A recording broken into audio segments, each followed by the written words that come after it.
Hello, my friends.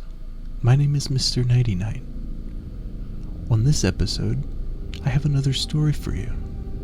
So, get comfortable, curl up with your favorite blanket, maybe grab a calzone, and prepare yourself.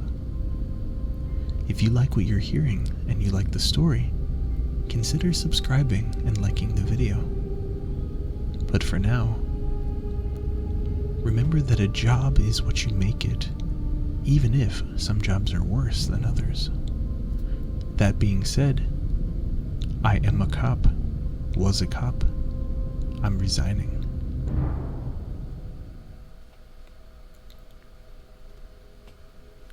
Screw this job.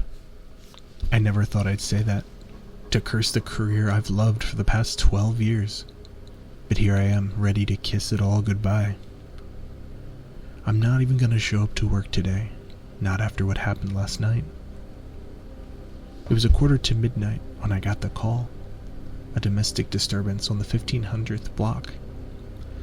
It was a slow night, and I'd been sitting in my cruiser for most of it, so having something to do was relieving. The call didn't seem too urgent. A neighbor reported hearing a woman screaming down the hall of her apartment building. Most of the time, these calls never amounted to anything, usually turning out to be a mother reprimanding her unruly children or a husband getting an earful from his angry wife. God knows I know what that's like. I didn't even turn on my sirens when I pulled into the empty road.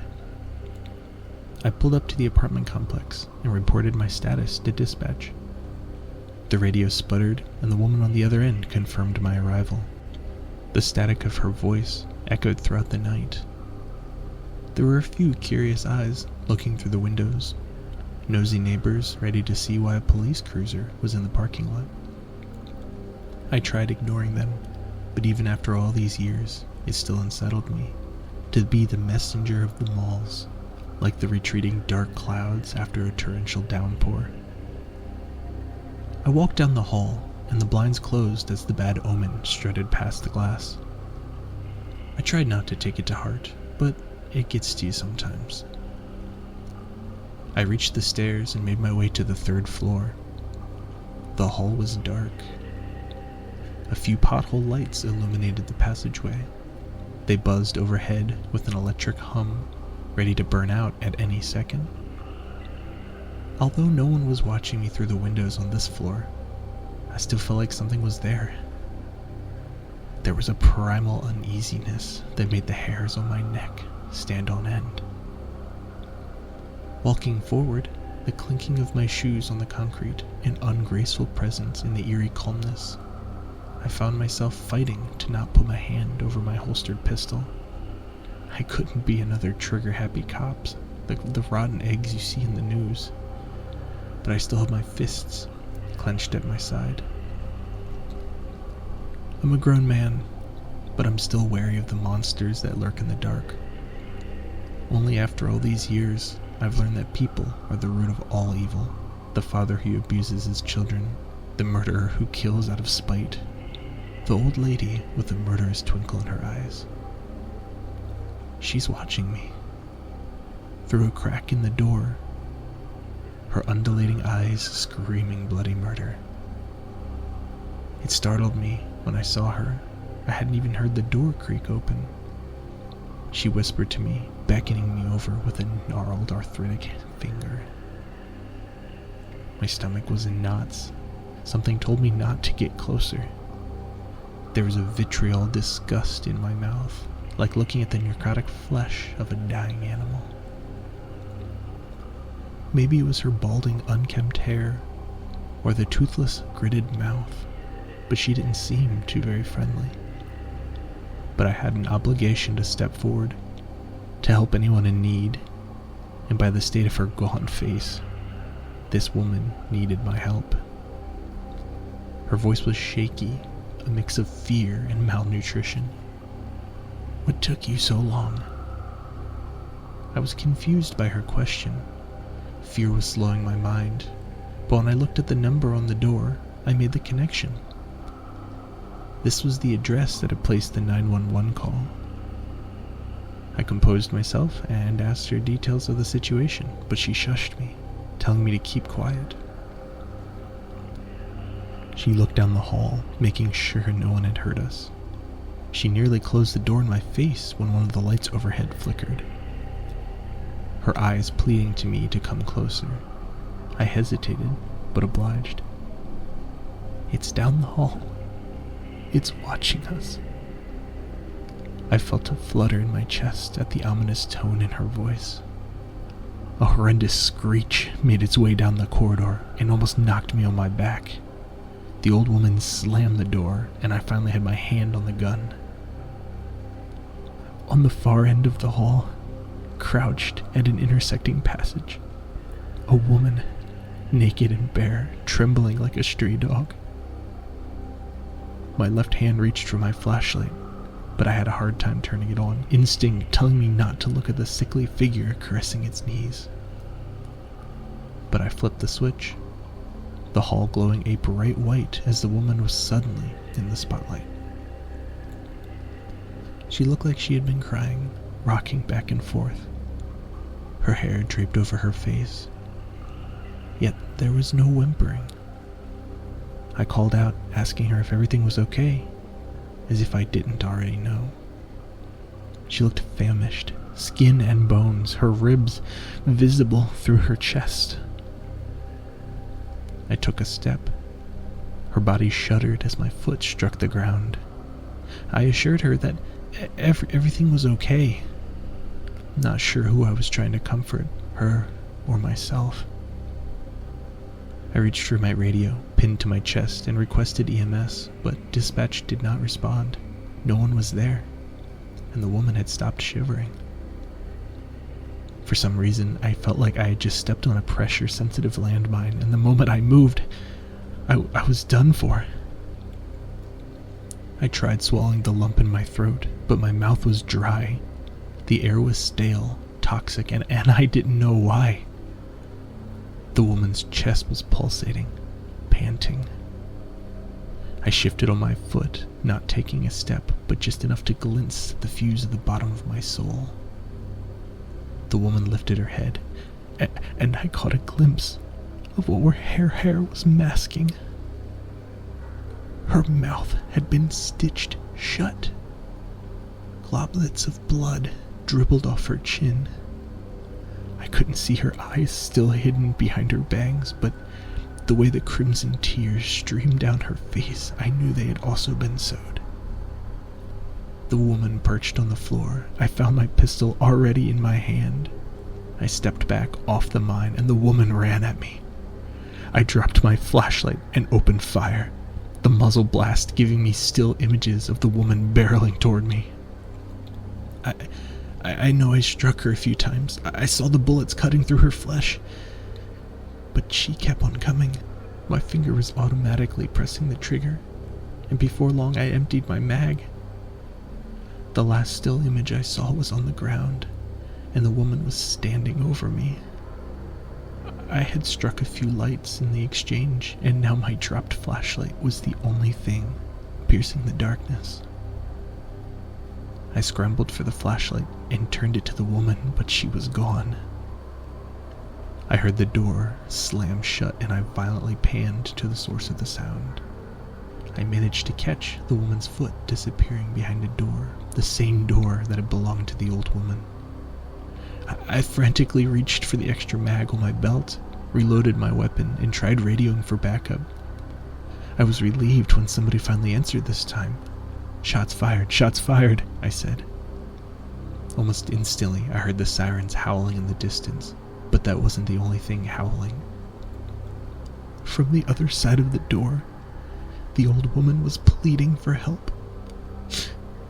Her muted screams filled me with resolve. "Help's on the way," I shouted through the door. The woman screamed as her voice gargled with the sound of death. I knew she was dying. I knew she wouldn't make it until backup arrived. I nearly pulled out my hair as I wrestled with my conscience. Unconsciously, I was already kicking the door down. "Help me! I'm dying!" the woman screamed. The door started to buckle as I heard the squelch of her flesh being torn apart. "Help me, please. I'm dying." The door finally let go, and the room instantly went quiet. "Police, come on out." I tried to sound authoritative, but my voice was quivering. I panned the light as I walked into the living room and found the old woman standing in a corner, her back towards me. "Show me your hands," I commanded, but the woman didn't move. I cautiously made my way to her and nuzzled my gun into her shoulder. Still, she didn't move. There was a lamp on the other side of the room that had shattered on the ground, and I frantically looked in that direction. Behind the couch, a person's hand gripped the fabric, and I knew who it was. Resolve building in my chest. "Hands! Show me your effing hands!" The woman let go of her hold on the couch, her spine unfurling like a serpent, readying itself to strike. The stitches that once held her mouth shut were now ripping apart and hanging off her face. Though her eyes remained closed, she opened her mouth, showing me her teeth. They were filed down to a point, all of them. She hissed, and I raised a shaky gun toward her face. "Get on the ground!" That was when a pair of teeth sunk into my neck. It was the old woman's. She had latched onto my skin, her once gummy mouth now riddled with jagged fangs. The woman from the hall just stood there, listening to me fight to get the hag off my neck. I bashed her head with the butt of my flashlight, thunked her with my fists, pulling out clumps of hair with my hands, but nothing loosened her jaw. I heard the swashing of blood as she sucked into her mouth. My legs were starting to go limp, my vision hazy. I was losing consciousness. The world began distancing itself. I was drifting away, dying. My body was growing cold, my heartbeats becoming hollow. I dropped the flashlight, and that was the last time I saw the light. My eyes no longer worked, but I saw everything, heard everything. The spiders weaving their cobwebs in the corner, their mouths smacking as they shaped their masterpieces. I felt the earth turning underneath me, the cold midnight air, and the heat of the day cresting the horizon somewhere in the east. I felt the building growing old, the wooden boards in the walls slowly rotting, withering away. And that's when I saw them. All of them. The apartment complex should have been teeming with life, the units filled with a rhythmic flurry of heartbeats. But the only thing I heard was the growling of their stomachs as they pressed an ear to the walls. As the old woman fed on my body, as my blood drained into her mouth. My heart pumped for one last time, and I no longer felt any physical pain. The dread coursing through my veins when a car's brakes squealed into the parking lot. Help had arrived. The two women retreated into the halls, leaving me on the floor. It wasn't long until a radio sputtered from down the hall and an officer walked into the room. Moments ago, he would have been my saving grace, but now I was his demise. His arteries pulsed in his neck, and I wanted to sink my teeth into his skin, to refill the void the old woman had left behind, but I couldn't. I knew this man. He was a friend, and I couldn't do to him what had been done to me. Suddenly, the building was empty. While I was listening to the thudding of my buddy's heart in his chest, the things in the building managed to scurry away. They were gone. Dozens of officers arrived and taped off the area. They sat me in the back of an ambulance where they tried to take my vitals, but I refused, telling them I was okay. They took my service pistol, a standard precaution after an officer discharged his gun. I know I'll be on desk duty for a while as they investigate me for discharging my gun, but I'm not sure if I could sit in a room filled with a dozen beating hearts. I came home last night to find my worried wife waiting for me at the door. Someone from work had given her a call and told her that I was shaken up, but okay. I smelt the anguish in her blood. It gave her copper-scented flesh a tinge of saltiness. She hugged me and tried to kiss me, but I pulled away. I would have sunk my teeth on her lips if she had.